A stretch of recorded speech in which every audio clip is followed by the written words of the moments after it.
कर लिया जाएगा।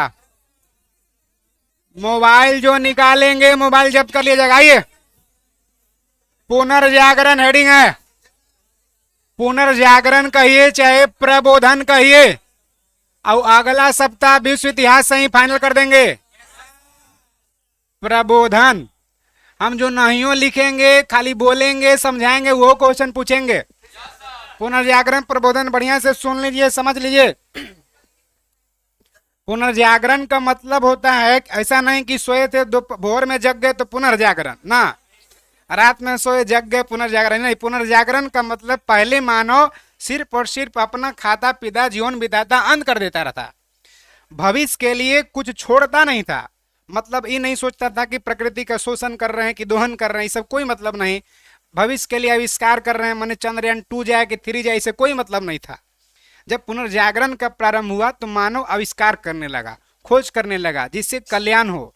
इसी पुनर्जागरण का दिन है कि आज मंगलयान 1, 2, 3 सब हम लोग लॉन्च कर रहे हैं, चंद्रयान 2 जो छोड़ रहे हैं, सब कारण यही पुनर्जागरण है। ठीक है, तो शुरुआत पुनर्जागरण का मतलब हो गया कि वर्तमान में विकास कर रहे हैं, भविष्य में ऐसा छोड़ के जाएंगे, भविष्य के लिए कुछ करके जाएंगे। पुनर्जागरण का मतलब यहां से शुरुआत प्रबोधन होता है। मानना है कि प्रकृति की चीजें हमें जो मिली है वो आभार में नहीं उधार में मिली है। उधार में जो मिलता है उसको लौटाना होता है, वो आभार में खैरात वाला लौटाना नहीं होता है। तो प्रकृति जैसे नदी झरना तालाब जो भी पेड़ पौधे हैं, इस सबको काट करके दोहन नहीं करना है। पुनर्जागरण में ये सब सिखाया गया, लोग सीख लिए कि सतत विकास सस्टेनेबल डेवलपमेंट पर जोर दिया जाएगा। वर्तमान तो विकास हो लेकिन जिससे भविष्य प्रभावित न हो। तो पुनर्जागरण का शुरुआत हुआ है, जहां खोज आविष्कार होना फिर शुरुआत हो जाएगा। इससे पहले ज्यादा इस पर जोर नहीं दिया जाता था। तो शुरुआत पहला पॉइंट से, पुनर्जागरण का प्रारंभ इटली के फ्लोरेंस नगर से माना जाता है। एक लाइन में क्वेश्चन, पुनर्जागरण किस देश से शुरू हुआ? नगर। और इटली के महान कवि दांते को पुनर्जागरण का जनक कहा जाता है, अग्रदूत माना जाता है, जनक कहा जाता है। क्लियर है? पॉइंट आ जाइए, आराम से पॉइंट देखिए। दांते ने, कुजन जो पढ़ेंगे वही, डिवाइन कॉमेडी नामक काव्य लिखा। डायरेक्ट क्वेश्चन पूछेगा, डिवाइन कॉमेडी का लेखक कौन है? दांते। इसमें दांते ने स्वर्ग और नर्क की काल्पनिक यात्रा का वर्णन किया। आदमी खाओ पियो मर जाओ, ये उद्देश्य से नहीं जियो, अपना कुछ कर गुजर जाओ, आविष्कार खोज करके जाओ, इस उद्देश्य से जियो कि जो अच्छा कर्म करके जाएगा उसको स्वर्ग मिलेगा, जो बुरा कर्म करके जाएगा उसको नर्क मिलेगा। और स्वर्ग क्या होता है, नर्क क्या होता है, ये बताया है दांते बताया कि एक व्यक्ति का, एक कहानी इसमें लिखा है कि एक व्यक्ति का काल्पनिक यात्रा करा रहा है कि जब मृत्यु हुआ तो वहां जाता है, एक तरफ स्वर्ग एक तरफ नर्क, वहां 2 गेट था, एक बिल्डिंग में स्वर्ग है एक में नर्क है। और जब व्यक्ति का मृत्यु होकर यहाँ से जाता है वहां पर माने देव माने धरती लोक से छोड़ता है, जब स्वर्ग लोक नर्क लोक की ओर जाता है तो बीच में यमराज के दूत रहता है जो कहता है कि किधर जाएगा, इधर स्वर्ग में जाएगा कि नर्क में जाएगा। यात्रा करा रहा, तो कहा कि हम दोनों तरफ देखना चाहेंगे कि स्वर्ग क्या है नर्क क्या है। तो देखना चाह दोनों तरफ, एक ही तरह सोफा अलग अलग डेकोरेट सब करल, कोई चेंजिंग नहीं था। कहा कोई अंतरे नहीं है। कहा कि कुछ देर तक और देखते हैं। तब तक ले घंटी बजा लंच करने के लिए। जिस महल में था, जिस साइड में था, उस साइड के सारे लोग कूद पड़े खाने के लिए, दौड़े दौड़े, सबके हाथ में बड़का बड़का छोलनी बांध दिया था। अब 52 वैरायटी के 56 प्रकार के भोग लगावल है, सबके कह रहा कि खाओ। यहाँ पूरा बांध दिया छोलनी, यहाँ तक ये नहीं रहा, फेंक रहा ऊपरे, मुंह में छान रहा, कोई में गाजर के जा रहा तो कोई में पनीर के जा रहा, पता नहीं चल रहा। और एक अनेक वैरायटी के है, रसगुल्ला ऊपरे फेंक रहा, इधर उधर गिर जा रहा, जाइए नहीं रहा। तो ऐसी दिक्कत हो गया, समस्या, ऊपर फेंक रहा जा नहीं रहा। तब तक ले लंच का टाइम खत्म हुआ और घंटी बज गया, लोग जल्दी जल्दी चले गए, बिना खैले पीले, पेटो नहीं भरा, एकदम व्याकुल थे सब, तड़पते तड़पते फिर जाना पड़ गया। फिर दूसरा साइड में आया, ओकरों में लंच के घंटी बजा, 56 प्रकार के ओकरों में भोज था। जैसी घंटी बजा उन लोग में भी निकले, सब बांध के एकदम छोलनी कलछुल बड़े बड़े। क्या किया कि उठाया, पनीर उसको खिला रहा, पनीर इसको खिला रहा, दोनों के पेट भर के पहले घंटी बजे से पहले ही खा के बैठे लगे, अब घंटी बजेगा तो जाएंगे। कहा कि देखो ये है स्वर्ग, एक दूसरे के सहयोग का भावना है, कल्याण की बात करता है, स्वर्ग मिलेगा। और जो झगड़ा करता है आपस में, वो फेंक रहा तू लूटने जा रहा, वो फेंक रहा तू लूटने जा रहा, यह है नर्क। तो ये काल्पनिक यात्रा कराया किसमें?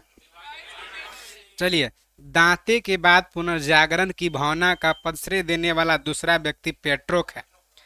माने यो योगदान दिया है पुनर्जागरण में।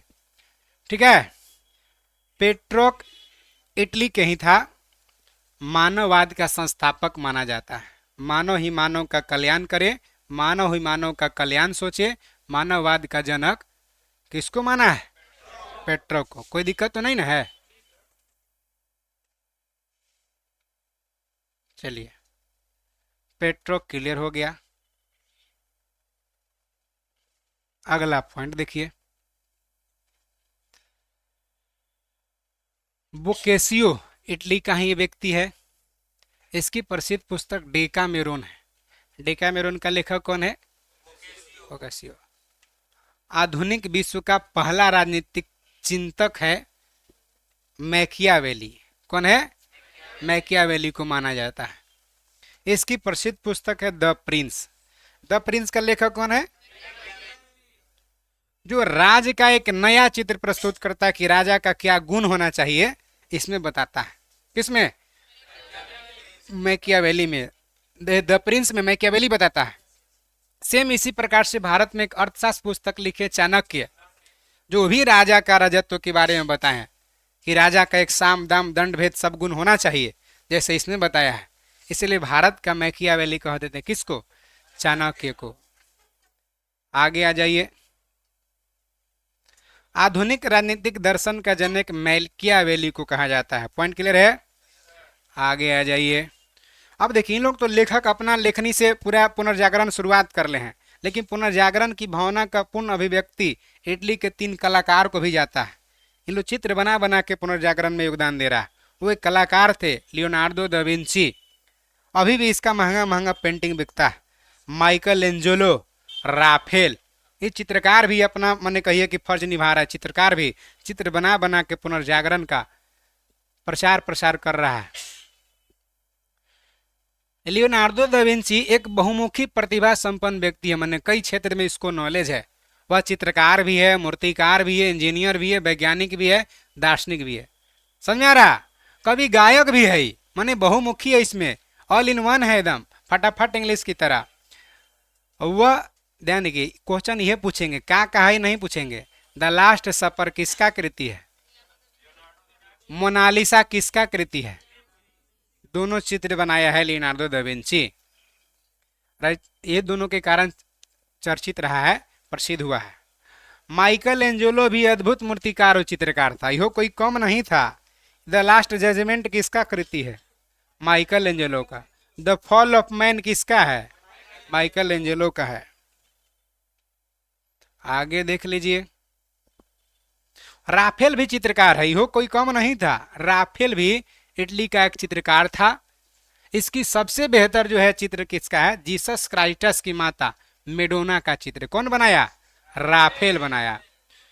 आगे आ जाइए, पुनर्जागरण काल में चित्रकला का जनक कौन है? जियाटो। शुरुआत किया है जियाटो। आगे आ जाइए, आगे आ जाइए, क्या कह रहा थे? एक पॉइंट छोड़ देना है, छोड़ देना है। इंग्लैंड के एक लेखक है, नाम उसका टॉमस मूर। एक किताब लिखा है, प्रसिद्ध हो गया किताब यह यूटोपिया। इसमें आदर्श समाज का चित्रण प्रस्तुत किया कि एक समाज कैसा होना चाहिए, आदर्श समाज कौन होगा, यूटोपिया पुस्तक में बताया। कौन? Thomas More. Martin Luther German भाषा में बाइबल का अनुवाद किया है। कौन? रोमियो एंड जूलियट शेक्सपियर लिखा है। कहाँ के शेक्सपियर? इसका अमर कृत्य Romeo and Juliet, Laila Majnu की कहानी है। As you like it, Romeo Juliet, सब यही लिखे हैं। जिस प्रकार से रोमियो एंड जूलियट में लैला मजनू के प्रेम प्रसंग को बताया, उसी प्रकार से भारत में अभिज्ञान शाकुंतलम में राजा दुष्यंत और शाकुंतला का प्रेम प्रसंग कालिदास बताया, तो कहे कि हो भारत के शेक्सपियर हैं। कौन? जैसे शेक्सपियर इंग्लिश के वर्ड पर इंग्लिश को नचा कर रख दिया, संस्कृत के शब्दों पर कालिदास संस्कृत को नचा कर रख दिए, इसलिए भारत का कालिदास किसको कहे? भारत का शेक्सपियर किसको कहेंगे? कालिदास को। एक्चुअल में कहा जाना चाहिए था कि इंग्लैंड का कालिदास शेक्सपियर, कारण कि पहले कालिदास की पहले शेक्सपियर। जेकर जेकर हाथ में कलम लिखेगा उहे ना लिखेगा। तो भारत का शेक्सपियर कहते कालिदास के। लैला मजनू जो है से कि इसमें अमर प्रेम कहानी दिखाया है कि लैला जो है से कि सदा महलों में आराम की, मजनू दर दर रेगिस्तान के रेत में भटकते रहा। पत्थर बरसाया गया, शीशा पर चलाया गया, खाने को तरसाया गया, उल्टा लटकाया गया, उसमें उसका दर्द को बयां किया गया है। किसमें? लैला मजनू में ना। रोमियो एंड जूलियट में। ठीक है, आइए आगे। आराम से देखिए, कोई बात नहीं, कोई बात नहीं, अगला पॉइंट देख लीजिए। हाँ। देखिए, पृथ्वी सौर मंडल का केंद्र है, कौन का? अरे भाई गलती है, देखिए यहाँ पृथ्वी सौर मंडल का केंद्र है, कहा था? टोलमी। इसका खंडन किया है, काटा है कि नहीं नहीं नहीं, पृथ्वी सौर मंडल का केंद्र नहीं है। ये कौन कहा कि नहीं है? कोपरनिकस। कहा था पृथ्वी सौर मंडल का केंद्र है टोलमी, जो भारत भूगोल पुस्तक लिखा है, लेकिन उसका खंडन किया कि ना, सौर मंडल का केंद्र पृथ्वी ना है, सूरज है।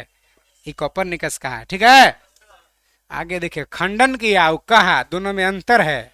आगे देखिए, गैलीलियो कोपरनिकस के सिद्धांत से समर्थन किया, इहो कहा कि हाँ हाँ सौर मंडल का केंद्र सूर्य ही है, पृथ्वी ना है।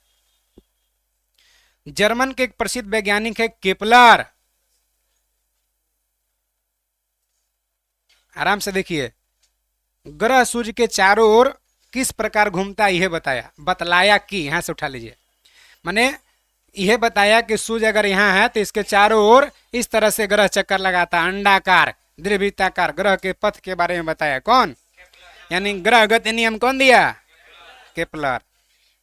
अब देखिए, लोग देख रहे हैं ना आविष्कार वगैरह कितना कर रहे हैं। न्यूटन ने गुरुत्वाकर्षण का खोज कर दिया, गुरुत्वाकर्षण का नियम खोज दिया। अब हुआ ना कि आदमी जो है दूसरों के लिए भी जीने लगा। पुनर्जागरण में देख रहे हैं कितना बदल रहा है, दिशा दशा दोनों बदल रहा है पुनर्जागरण होने के बाद। पुनर्जागरण में भारत का न्यूटन कौन है? तो भारत का आइंस्टीन कौन है?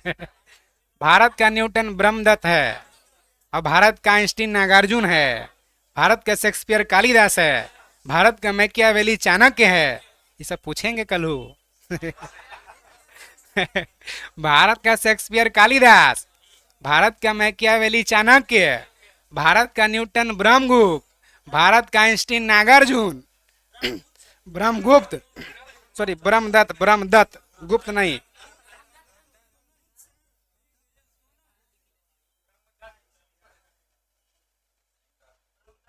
ब्रह्मदत्त, ठीक है, कोई बात नहीं, ब्रह्मदत्त अब कहिए ना, उतना ही सही रहेगा। भारत का न्यूटन है, अब आइंस्टीन है नागार्जुन, ठीक है, अब भारत का शेक्सपियर है कालिदास। ये सापेक्षता का सिद्धांत पहले दे दिया था नागार्जुन, लेकिन बाद में दिया आइंस्टीन। तो वही बात है, जैसे अभिज्ञान शाकुंतलम पहले लिख दिए कालिदास, बाद में लैला मजनू लिखा कौन? रोमियो जूलियट लिखा शेक्सपियर, बाद में। पहला ही, हाँ, भारत में पहले जो है से गुरुत्वाकर्षण का नियम दे दिए थे ब्रह्मदत्त, ठीक है, पहला ही दे दिए थे। बाद में लेकिन उस समय इनको हल्का में ले लिया लोग। न्यूटन भी सेव के नीचे से बैठा हुआ था पेड़ के, जब सेव नीचे गिरा, यो कहा कि कोई ना कोई प्रकृति का, देखिए पहले ब्रह्मदत्त कहा था कि कोई प्रकृति का एक नियम है जिससे कोई वस्तु समस्त पृथ्वी पर खींचा जाता है, लेकिन कोई ध्यान नहीं दिया। और न्यूटन जब कहा कि सेव आखिर नीचे क्यों गिरा, ऊपर क्यों नहीं गया, आदमी इसको भी बरगला दिया कि खाए वाला आदमी नीचे तो ऊपर जाएगा। लेकिन न्यूटन किसी का नहीं सुना, कहा कोई तो रूप होगा, कोई तो नियम होगा, और वो नियम होगा गुरुत्वाकर्षण। है समझ में? अब धर्म क्षेत्र में भी सुधार हो रहा। धर्म सुधार आंदोलन की शुरुआत कहाँ? इंग्लैंड में। धर्म सुधार समझ रहे हैं ना? धर्म सुधार आंदोलन की शुरुआत इंग्लैंड में हुआ। इसका मतलब कि धर्म में बहुत कुछ चेंज करने की जरूरत पड़ता है।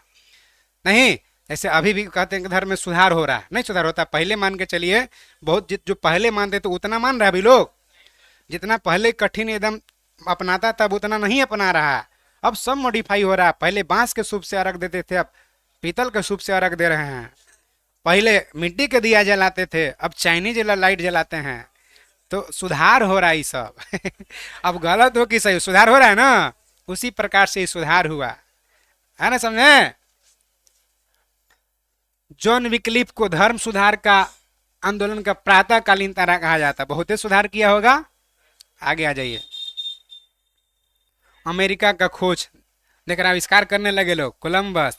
पुनर्जागरण का ही तो सब देन है। अमेरिगो वेस्पुसी के नाम पर अमेरिका का नाम अमेरिका पड़ा। प्रशांत महासागर का नामकरण कौन किया? मैगलन। समुद्री मार्ग से संपूर्ण विश्व का चक्कर लगाने वाला पहला व्यक्ति मैगलन। कोई दिक्कत? इससे आगे हम लोग सब अमेरिका का स्वतंत्रता संघर्ष, फ्रांस का, रसिया का, चीन का, सबका पढ़ेंगे। पहला विश्व, दूसरा विश्व लगातार करेंगे। ठीक है, रखा जाए इतना ही।